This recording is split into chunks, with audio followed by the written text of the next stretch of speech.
a lot of JJ there. Kyler, what do we want? Like, what do you want to see from Kyler? I think you could go a lot of ways with that because he is such an enigmatic player personality. But I'll start with Garret because we've got, it's been JJ heavy. Like, when you just think, what would you want to see from Kyler? Where does your mind first go? My mind with this question goes to what we did not see a lot of last year, which is honestly the same thing that we just said with JJ. Is just consistent. Just, hey, let's get the ball out quick. Let's hit our guys in motion, and let's keep the offense in rhythm, which I think is something, well, we realized pretty quickly, but I think we took for granted towards the end of the 2024 season with Sam Darnold. Maybe some people didn't, but there was kind of, it'll seamlessly just, we'll just transition entering 2025. And that's the biggest thing that didn't happen last year that I would like to see with Kyler is let's have everything look natural and not the way that it did throughout so much of last year outside of a couple of games. That's the biggest thing. And one game that I go back to is there was a Mac Jones fill-in game last year. The 49ers, they played the Rams, and he was just such a point guard of the offense where it was the ball was where it needed to be every single time. If we get that from Kyler, and then of course we can add in his, the electricity that he has within in the run game and the dual threat ability that he has, we'll of course take that when it's needed.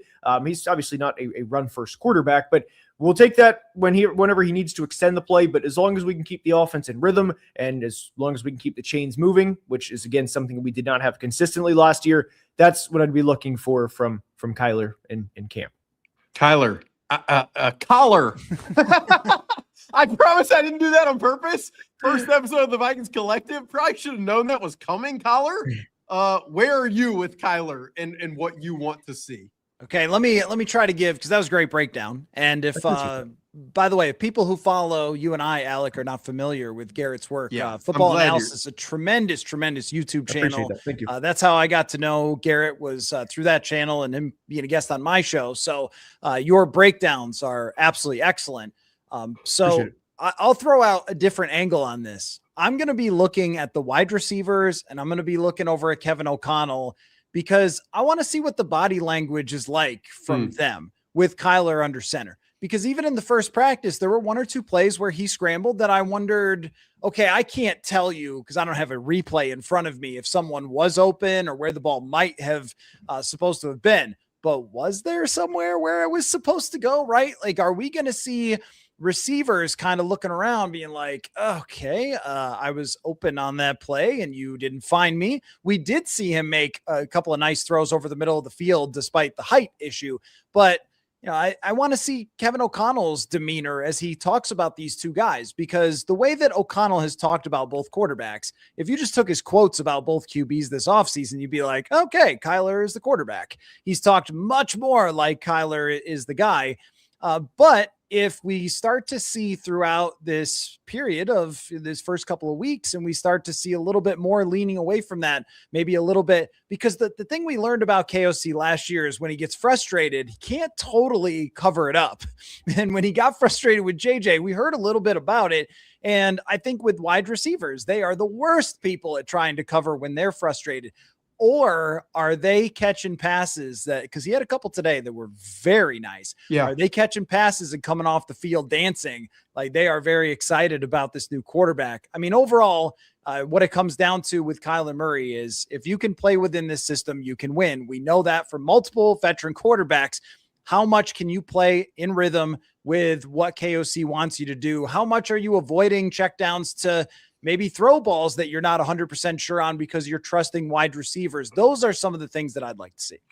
Yeah, I mean, for me, the lowest hanging fruit is just durability. And I this probably leads us down into a different conversation. But like, I looked this up last night, and it says 2022 when Kevin O'Connell got here, the Vikings quarterbacks have been hit 516 times, which is the most of any team in the NFL. And so there's part of me that, like, how long can Kyler Murray, playing within a system, perhaps being in the line of fire in the pocket, take that amount of punishment and continue onward? Like that's probably my more throughout the season type of question. I think Collar, I'm glad, you said it. For me, throughout this training camp, it's going to be, like, how much can he stay within the pocket and make quick decisions? You saw it today, Collar. There was a play where he scanned the whole field pretty quickly, got to his fourth progression, kind of a check down to the left side, and made it happen pretty quick. The hard part,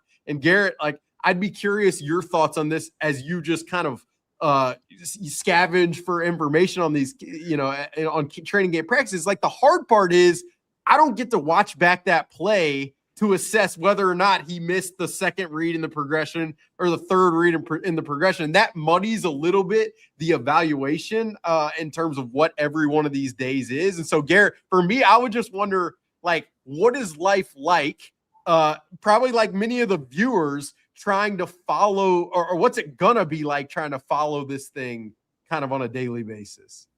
It's going to be stressful for good and bad reasons, because you're going to want to, you're as the fan, and you're going to want to be like, hell yes, that's awesome. Like, great. And then you said Kyler threw an interception at the end of practice today. It's like, oh, well, it's then there's kind of like a civil war within the fan base where it's like JJ, you have the JJ stands and you have the Kyler, so there's people that are rooting for the other to fail. And I'm obviously not rooting for either to fail, because I want the best quarterback for our team so we can win the most games this year, of course. But so I think it would be different depending who you would ask. But for me, it's hoping that we have the best quarterback play possible for the 2026 Vikings. And I do want to go off of what you said with the Vikings quarterbacks getting hit the most since 2022. That is going to be a discussion throughout the 2026 season, especially with Kyler Murray, given how his height, of course, sure, and given the vertical passing attack of Kevin O'Connell's system. That's going to be something to really pay attention to. And quite frankly, I would be surprised if either Kyler Murray or JJ McCarthy, maybe this is newsworthy, maybe this is a bombshell for the first show, but I would be surprised if either quarterback starts 17 games in 2026.